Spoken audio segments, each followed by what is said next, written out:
7장 섭리교리 올바른 적용에 12항에서 14항까지 마지막까지 생각을 해보겠습니다. 12번째, 하나님의 후회하심. 하나님의 후회하심. 하나님의 섭리를 우리가 이해함에 있어서 오해의 소지가 있는 성경의 표현들이 있습니다. 칼빈은 이 부분에 대해서 설명을 덧붙이고 있죠.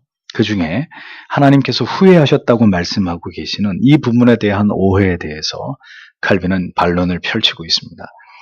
창세기 6장 6절에 사람을 창조하신 것을 한탄하셨다, 이렇게 말씀이 기록되어 있고, 사무엘상 15장 11절에 사울을 왕으로 삼으신 것을 후회하셨다, 이런 말씀이 직접적으로 기록이 되어 있습니다. 예레미야 18장 8절에도 백성들이 마음을 바꾸면 하나님께서 그들에게 재앙을 내리시기로 하셨던 뜻을 돌이키겠다, 이렇게 말씀하신 것들을 칼빈이 예를 듭니다. 이 밖에도 성경의 여러 곳에서 하나님의 뜻을 돌이키시거나 마음을 바꾸시는 장면들이 기록되어 있다는 사실을 예를 들어서 설명하고 있죠. 이러한 말씀들은 자칫 우리가 생각하기에 하나님께서 모든 것을 미리 정하시고 섭리하시는 것이 아니라 때때로 즉흥적으로 각각의 사람의 공과에 따라서 매 순간 하나님의 공평과 정의에 따라서 그때그때 작정하시는 것이라고 믿게 만드는 오해의 소지가 있다고 칼빈이 말을 합니다. 하나님께서도 후회를 하신다고 간주한다면 하나님께서도 인간처럼 뭐가 있다는 게 드러나는 거죠. 오류가 있다는 걸 드러내는 거예요. 그러므로 우리는 하나님께서 이렇게 후회하시고 마음과 뜻을 돌이키신 부분에 대해서 이것이 하나님께 어떤 무지나 무능력이나 어떤 오류가 있어서 그렇게 하신 것으로 이해해서는 안 된다고 칼빈은 설명을 합니다. 하나님께서도 후회를 하신다고 오해를 하게 되면 하나님도 인간처럼 어떤 일에 있어서 경솔하시고 성급하시고 어떤 결정을 내리고 곧바로 후회하시는 이런 뭔가가 한참 부족한 분으로 이렇게 간주될 수 있겠죠. 그러니까 성경은 절대로 하나님의 후회하심을 그렇게 인간들이 오해하는 것을 용납하지 않습니다. 성령의 영감으로 기록된 하나님의 말씀에 이러한 오류가 존재할 수 없기 때문이죠. 성경은 이 같은 표현들은 언제나 성경을 공격하고 하나님을 업신여기려고 하는 자들에 의해서 이러한 표현들이 하나님이 후회하신다, 이런 표현들이 그들의 공격의 대상이 된다고 얘기하는 거죠. 오류가 없으신 하나님을 어떻게 해서라도 오류가 있는 하나님으로, 뭔가 문제가 있는 하나님, 뭔가 부족한, 뭔가 앞뒤가 맞지 않는 모순된 이런 하나님으로 격화시키고 하나님의 존귀하심을 무너뜨리려고 하는 악한 의도들을 가진 자들에 의해서 이렇게 하나님의 본성이 계속 왜곡되고 공격을 받을 수 있다는 것을 우리가 생각할 필요가 있습니다. 성경은 분명히 하나님은 거짓이나 변개함이 없으시니 이는 사람이 아니심으로 결코 변개하지 않으심이라고 사무엘상 15장 29절에 말씀하고 있습니다. 하나님은 사람처럼 변덕을 부리시거나 변심을 하는 분이 아니라고 성경이 분명히 밝히고 있는 거예요.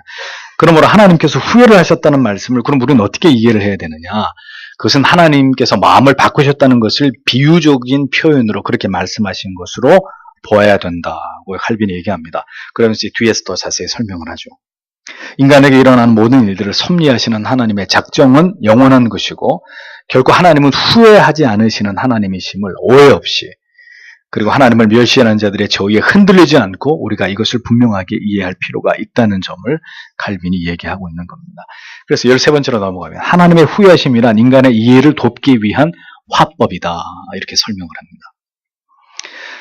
자, 그래서 하나님께서 그럼 후회한다는 표현은 뭘 의미하는 것이냐? 좀 이제 더 구체적으로 설명을 해보자면 그 의미는 성경이 우리로 하여금 하나님을 보다 쉽게 이해하도록 하기 위해서 인간들의 화법을 이용한 것으로 그렇게 이해해야 된다고 칼빈이 설명을 하는 거예요. 인간의 지각이 하나님께서 행하시는 일들에 대해서 완전하게 그것을 이해할 수 없기 때문에 하나님의 성품과 속성에 대해서도 인간들에게 그것을 설명할 때는 우리가 이해하기 쉬운 방식을 따라서 그렇게 표현해서 하나님을 그렇게 묘사한 것으로 그렇게 보아야 된다는 겁니다. 하나님에 대해서 우리에게 설명할 때 성경은 하나님의 본연의 모습 그대로가 아니라 인간들에게 이해되어지고 납득될 수 있는 그런 방식을 따라서 성경은 하나님을 그렇게 우리에게 묘사하고 있다는 겁니다. 그러니까 생각해 보세요. 전능하신 존재가 유한한 인간에게 자신을 드러내실 때 어떤 방식으로 자기를 드러내실 수 있을지를 한번 생각해 보십시오. 비유를 하자면 예컨대 만약에 여러분이 바퀴벌레에게 인간의 존재를 드러내고자 한다면 어떻게 해야 될까요? 어떤 방법이 필요할까요? 먼저 바퀴벌레가 되어야 됩니다. 그리고 바퀴벌레에 소통하는 방법을 알아야 합니다. 그러나 그 모든 게 다 가능하다 할지라도 바퀴벌레에게 인간을 완전히, 인간의 본질과 존재의 속성, 바퀴벌레에게 인간을 완전하게 이해시키기란 불가능한 이야기죠. 그러니까 인간의 지성과 본성이 바퀴벌레, 미물인 바퀴벌레의 그것과 절대로 같지 않기 때문입니다. 어마어마한 갭이 있기 때문이죠. 그러니까 그와 같은 이치로 이 부분을 이해할 수 있는 것입니다. 그러므로 하나님께서는 마음의 동요나 변개가 전혀 없으신 분이심에도 때때로 하나님께서 죄인들에게 내가 후회한다, 혹은 내가 지금 화를 바란다, 이런 표현을 하는 거예요. 지극히 인간적인, 인간의 감정에서 나타나는 이런 표현들을 사용한다는 거죠. 하나님이 마음이 아프시다, 이런 표현을 한다는 겁니다. 하나님은 인간과 달리 어떤 감정을 가지고 계시고 그것에 의해서 흔들리고 좌지우지한 이런 신이 아니시잖아요. 근데 그럼에도 불구하고 성경은 하나님을 그렇게 인간의 감정에 빗대어서 표현하고 묘사함으로 인간이 하나님에 대한 이해를 돕고 있다는 거예요. 그래서 이런 표현을 신학용어로 뭐라고 합니까? 신인 동형 동성론적인 표현이다, 이렇게 얘기하잖아요. 그렇기 때문에 하나님의 후회하심 또한 인간의 관점이나 감정이나 방식을 따라서 이해해서는 안 된다는 겁니다. 후회라는 단어를 사람들에게 적용하듯이 해서는 안 되고, 하나님께 대해서는 하나님께서 하고자 하신 일의 절차가 수정된다는 의미로 보는 것이 합당하다고 칼빈은 그렇게 우리에게 설명하고 있죠. 하나님의 계획이나 뜻은 결국 번복되거나 바뀌지 않습니다. 그것이 사람의 눈에는 그렇게 보일 수 있고 그렇게 이해될 수 있지만, 하나님께서는 영원 전부터 그렇게 되어지도록 작정하신 바를 변함이나 변개 없이 그대로 이루어 나아가시는 그런 분이십니다.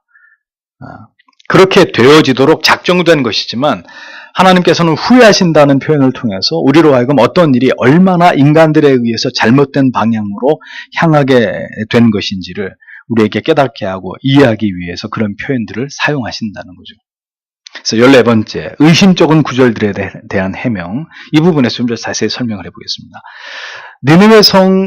니느웨 성의 멸망을 선포하셨던 하나님께서 다시 돌이킨 것으로, 또 히스기야 왕에게 죽음을 알렸다가 다시 생명을 연장시킨 것으로 성경은 이렇게 기록을 하고 있는데, 그것이 처음에 하나님의 작정이 폐기되거나 변경된 것을 의미하는 것은 아니다, 이렇게 칼빈이 설명을 합니다. 그러니까 칼빈의 설명을 들어보죠. 하나님께서 그럼 무엇 때문에 요나를 니느웨에 보내서 그 성의 멸망을 예언하게 하셨겠냐는 거예요. 어차피 멸망시킬 것 같으면. 또 이사야를 통해서 뭐하러 히스기야의 죽음을 알려주셨겠냐는 거죠. 히스기야를 어차피 죽일 것 같으면. 그러니까 그런 절차 없이 하나님이 니느웨를 멸망시키고 히스기야의 목숨을 거두실 수 있었는데, 그게 멸망과 심판이 하나님의 뜻이었다면 그렇게 했을 거라는 거예요. 그럼에도 불구하고 하나님께서 요나를 보내시고 히스기야의 죽음을 먼저 이사야를 통해서 예고하신 것은, 하나님께서는 니느웨가 멸망당하는 것을 원치 않으셨고 멸망을 당하지 않게 하시는 것이 하나님의 뜻이었기 때문이라는 겁니다. 또 히스기야의 죽음을 예고하신 것도 처음부터 그를 죽이려고 하는 것이 하나님의 뜻이 아니라 그로 하여금 더 하나님을 찾고 그의 생명이 연장되게 하시기 위한 본래 하나님의 뜻이 실현되기를 하나님이 원하셨기 때문이라는 거예요. 그러므로 하나님께서는 하나님의 궁극의 뜻을 드러내시고 그것으로 인간들을 이끄시기 위한 방법으로 심판과 멸망과 죽음을 예고하시지만, 실상은 전혀 다른 뜻이 그것에 담겨져 있다는 것을 우리가 깨달아야 된다는 겁니다. 그 본래의 하나님의 뜻을 이루기 위해서 하나님께서는 멸망을, 죽음을 말씀하신 이후에 뜻을 돌이키셔서 멸망시키지 않으시고 생명을 더 연장시키는 것처럼 성경은 묘사하고 표현할 따름이라는 거죠. 원래부터 그렇게 할 마음이 하나님이 없으셨는데도. 아브라함의 아내를 취한 아비멜렉 왕에게 하나님께서는 그의 죽음을 고지하십니다. 너 돌려주지 않으면 죽는다. 그러나 그를 죽이고자 하는 게 하나님의 뜻이 아니었죠. 아비멜렉을 죽였습니까? 안 죽였잖아요. 다만 아브라함의 아내를 아비멜렉이 다시 돌려주도록 만들기 위해서 하나님은 그렇게 말씀하셨고, 그가 그렇게 했을 때 아비멜렉에게는 아무 일도 일어나지 않은 것을 볼 수 있지 않습니까?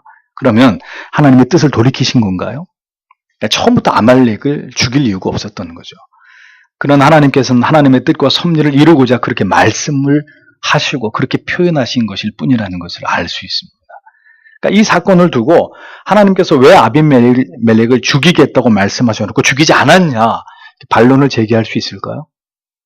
그럴 수 없다는 거죠. 그것은 하나님께서 뜻을 철회하거나 변경하신 것이 아니라 처음부터 그럴 계획이 아니었지만 하나님의 뜻을 이루시기 위해서 그렇게 말씀하고 표현하고 인지시킨 것일 뿐이라는 겁니다. 그러므로 하나님의 심판하고자 하신 뜻이 변경된 게 아니라 오히려 돌이켜 회개시키고자 하시는 하나님의 작전과 계획을 하나님께서 이루신 것이다. 이렇게 보아야 한다는 거죠. 이러한 하나님의 섭리와 작정을 다만 우리가 쉽게 이해할 수 있는 말이 아닌 오해의 소지가 있는 표현으로 하나님이 뜻을 접으셨다. 하나님이 후회하셨다. 이렇게 그런 표현으로 나타난 것일 뿐이라는 것을 우리가 성경을 보면서 올바로 이해할 필요가 있는 것입니다. 또 한번 예를 들어볼게요. 어린 자녀들이 옳지 않은 일을 계속할 때 부모님이 아이들에게 경고를 하죠. 너 한 번만 더 그렇게 행동하면 아빠가 너에게 100대를 때릴 거다. 응? 너에게 벌을 주고 100대를 맞는 거야. 이렇게 이야기합니다. 자, 그렇게 경고하는 것은 정말 100대를 때리려고 그렇게 얘기하는 거예요? 아니잖아요. 아이가 이 경고를 듣고 더 이상 그런 행동을 하지 말라는 의미잖아요. 아이가 돌이키고자 하는 그런 마음으로 그렇게 말하는 것일 뿐이지. 너 그렇게 하면 짐 싸서 나가라. 진짜 나가라고 하는 뜻이 아니잖아요. 근데 종종 나가기도 하지만 그렇게 얘기하면. 회개하고 돌이키게 하도록 하나님께서는 징벌과 심판을 말씀하십니다. 그러나 징벌과 심판을 행하실 때도 있지만 행하시지 않을 때가 더 많은 거죠. 왜냐하면 돌이켜야 되고 돌이킬 걸 아시기 때문에. 그들이 회개할 것임을 하나님께서 알고 계시기 때문입니다. 성경을 통해서 우리가 분명하게 깨닫게 되는 것은 이스라엘 백성들이 돌이킬 것을 아실 때 하나님이 거듭 경고하고 회개를 촉구하십니다. 결국 이스라엘이 돌이키지 않을 것을 아실 때 하나님은 어떻게 하시죠? 침묵하십니다. 선지자들의 예언을 멈추게 하십니다. 왜? 이제 다 끝났다는 거예요. 이스라엘은 이제 나에게 맞아야 된다는 거죠. 징벌을 받아야 된다는 거예요. 결국 너희는 이 시점에서 망해야 된다고.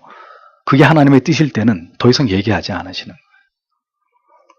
우리가 이 시대를 관찰할 때 정말 두려워하고 근심할 일이 있다면 세상이 점점 악해져 가고 있기 때문이 아닙니다.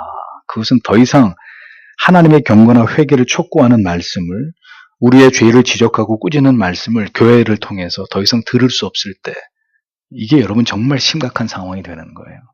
그건 뭘 의미하는 거죠? 그 민족을, 그 시대를 하나님이 이가봇했다는 거예요. 이가봇이 뭡니까?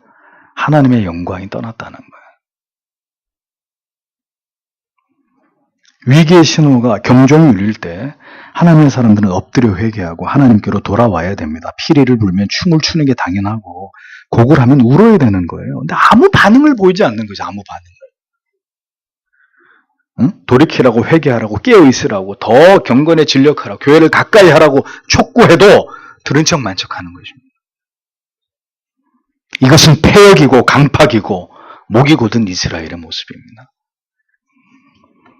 성도와 교회가 그쯤 되면 그 시대는 소망이 없는 거예요.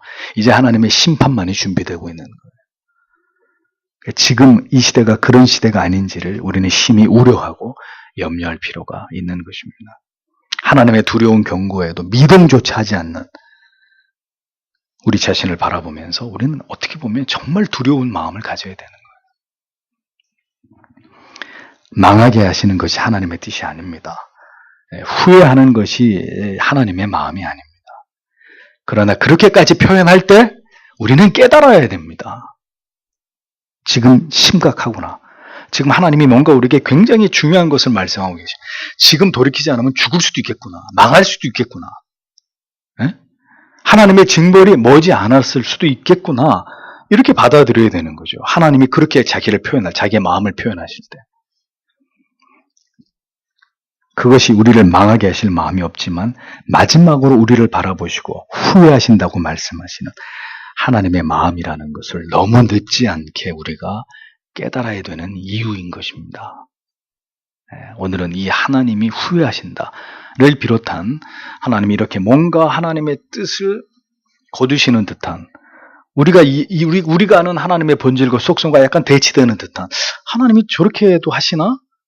라는 그런 표현들이 담고 있는 본의가 무엇인지 오해하지 말라고 칼빈이 이렇게 설명한 내용에 대해서 짧게 나누어 보았습니다. 잘 이러한 부분을 이해하시기를 바랍니다. 기도하겠습니다.